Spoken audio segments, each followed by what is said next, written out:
دې خلکو له پکار دي چې هلته په اسمبلۍ کې اواز پورته کړي بجای دی چې دلته کښېني. مینم زما په شان سړی دی،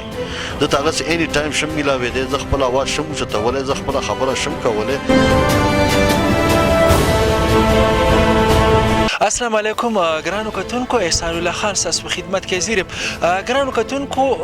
چونکې قبایلي اضلاع چې کوم دی دا په خیبر پښتونخوا کې مرج شوي دي، دغه شان موږ چې کوم دی هغه یو مین سټریم له راغلي کوم موږ چې ګورو کوم زموږ ډي سي صاحب چې دی محمد عثمان محسود، هغې هم په خپلو تقریرونو کې بار بار دا وایي چې زه چې کوم دی پی ان ایم بلکې ایز ا ډي سي راغلی، مطلب دا دی چې دلته قوانین بدل شوي دي. دغه شان کوم ام ان ایس چې راغلي پاکستان تحریک انصاف حلقه 40 او حلقه 41، هغې هم دغه خبرې کوي چې یاره کوشش من کوو چې باجوړ ته ترقي ورکو او دغه شانه موږ باجوړ دا مخ په وړاندې روان کو. اوس کوم ځای کې چې زه ناست یم چیف اف عنایت قلعه همایون خان چې کوم د پاکستان تحریک انصاف د سنټرل ایگزیکټیو کمیټې ممبران هم دي، د هغې سره څه خبرې کوو. همایون صاحب السلام علیکم. وعلیکم السلام. حسن وایي څنګه یې؟ همایون صاحب ښکاره خبره ده دغه دا چې کوم قبایلي اضلاع کې چې کوم اف سی آر ختم شوی دی، نور هم ډېرې سیاسي پارټیانې وي، د هغې هم جدوجهد په دې کې شامل و. تاسو ما یو ځل چینل باندې لیدلی وی چې په کوم اسلام آباد کې کوم د احتجاج و پکې تاسو روان وئ، هغه پولیسو لاټي چارج کاوه، نو ما غالبا یو چینل کې هم تاسو کتلی وی، هغه چینل نوم رانه هېر شو، خو بیا هم ستاسو هغه جدوجهد ستاسو د پارټۍ جدوجهد په دې کې شامل شو. الحمدلله اوس چې کوم دی باجوړ دواړه حلقې چې کوم دی هغه تاسو ګټلي دي. نو مخکې د باجوړ دپاره کلک باس راته وکړئ چې یاره مسایل څه دي او د دې لپاره د حل کولو دپاره به پی ټي آی چې کوم دی ستاسو پارټي څونه کامیاب شي؟ بسم الله الرحمن الرحیم. څنګه چې تا مخکې کومه خبره وکړه چې را روان وخت لپاره زموږ څه پلانینګ دي، څه پروګرامونه دي، نو اوس خو 3-4 میاشتې وشولې چې زموږ امینګان راغلي، هغه په 40-41 په دواړو باندې ګلظفر خان باغي او ګلداد خان. چونکې تا هغه طریقه کار ته هغوی هغه سیټ اپ تاسو یې نه وي چې هغوی زموږ څه په مطلب دا دی بار بار مشورې کوي، موږ له دا مشورې ورکوو چې د دې د باجوړ چې کوم هسپتالونه دي د هغو تاسو چیک اند بیلنس ساتئ،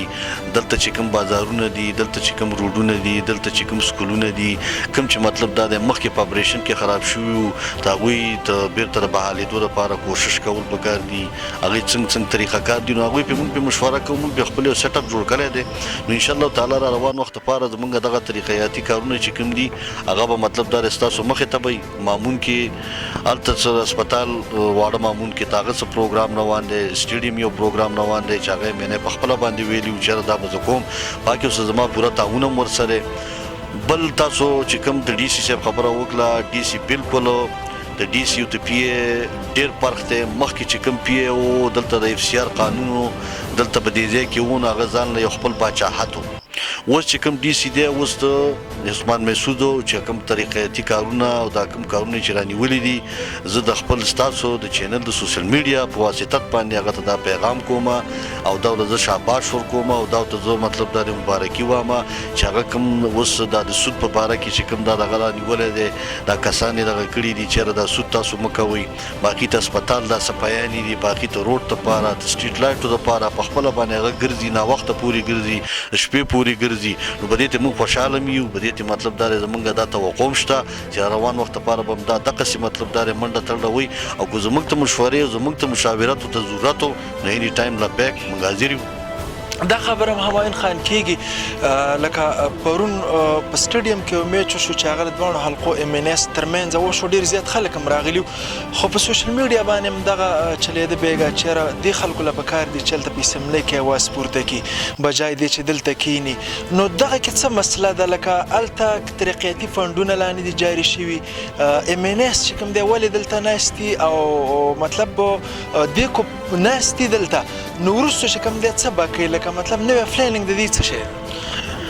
نو اول چې تا کومه خبره تا وکړې احسان بهی چې یاره مینګان بجای دلته چې میچونه کوي ولته لاړ شي په اسمبلۍ کې خپل اواز اوچت کړي، دا خبره ټیک ده بالکل، خو د عوامو ته ذهن ته جوړېدو دپاره مینګان به عوامو سره ګل میلاویږي. مخکې چې کوم مینګان وو، مخکې چې کوم دور تېر شوی و، هغه داسې و چې د مینې نه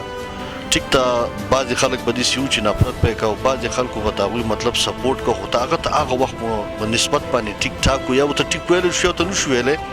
اوس چې کومې میناګان دي اوس چې زموږ ته عوامو صدا ګل مل کېږي اول به زموږ ته عوامو ذهن جوړوي چې او یاره واقعي دا MNA خو مطلب زموږ په شان سړی دی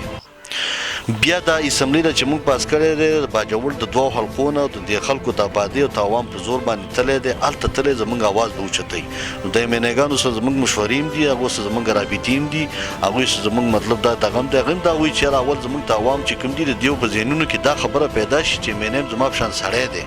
زه ته هغسې اني ټایم شم میلاوېدی زه خپل اواز شم اوچتولی زه خپله خبره شم کولی زه خپل دې ته نه ګورم چې دا شپه ده دا ټیم دی دا ټیم راخلو دا په ټلیفون میلاوېږم دا اوس زه په چیټ میلاوېږم دا اوس زه میلاوېږم نه میلاوېږم یا ټیم راواخله نه دا خبرې نشتې MNA ته عوام په دغه په ووټ باندې تللی دی هلته ناست دی کو ښه کارکردګي وکړه او ټیک ده بیا به مطلب دا دی دایي کو ښه کارکردګي ونه کړه سټوري به پاتې به شي کتاب دی بد به خلنا دا کم دلته چې کوم صوبایي انتخابات د جون کې دی اعلان کړی دی حکومت چې کوم دی اکثره مسلې دا راځي چې دلته لکه سینیر قیادت هم موجود دی خو بیا هم پس پر د خلک دا خبرې کوي چې سینیر قیادت بیا پاتې دی او داسې خلک به رامخکې کېږي چې د هغه به جان پهچان او PTI کې به صوبایي سیټونو ته ودرېږي دغه شان بلدیاتي انتخاباتو به هم دغه صورتحال د دې باره کې تاسو څه وایئ نو PTI چې کوم دا په میرټ باندې ده چې میرټ په چا کې وو چا PTI لپاره کار کوو د قام خدمت یې کوو د ولس اواز یې اوچتاو هغه مطلب د هغوی موږ سپورټ کوو مخکې هم کوو اوس به هم کوو بیا به هم کوو او چا چې د قام اواز نه اوچتاوه او د غریب خبره یې نه کوله او د مظلوم حمایت یې نه کوو د ظالم مخنیوی یې نه کوو د هغه مخکې مطلب دا املا نیولې ده بیا به هم نیسو د خپل وس مطابق باقي خبره دا ده چې د سینیر قیادتو نو PTI په میرټ باندې راغلی ده او په میرټ باندې به وځي که په ما کې میرټ و نو کیدای شي ما لی راکړي که په ما کې میرټ نه و بل یو کس و کېدای شي هغه لی ورکړي او دا چې کوم اوس ټکټونه یې شو کېږي د MPA دپاره یا بلدیاتي الیکشن یا کوم پوسټري چې کوم نور هغه اضلاع چې کوم طریقه کار دی هغه را روان دي هغوی چې کوم سیستم دی دا په میرټ باندې بغیر میرټ نه جی دا همایون خان او دوی دا خبرې وکړې د DC په باره کې دغه شان MNS په باره کې هغې چې کوم دی سوچ دا ډېر مثبت دی او هغې دا تمه څرګنده کړه چې کوم MNS چې دی هغه به د 15 کاله چې دی انشاءالله په دې کې به د قوم د باجوړ د قوم ډېر زیات خدمت وکړي او هغې دا هم وویله چې چونکې پرون چې کوم میچ شوی د دې مقصد دا و چې MNS چې کوم دی دا هم د عوامو په د عوامي خلک دی او دا به د عوامو په منځ کې اوسېږي دوی وایي چې د کرکټ میچ یا د خلکو د راټولېدلو مقصد دا و چې یو خو په باجوړ کې چې کوم دی موږ خلکو ته دا وضاحت وکړو چې باجوړ چې کوم دی دا خلک د کیل کود سم شوق ساتي دا خلک چې کوم دی دا ترقي غواړي او دغه شان MNS او DCs او دغه شان کوم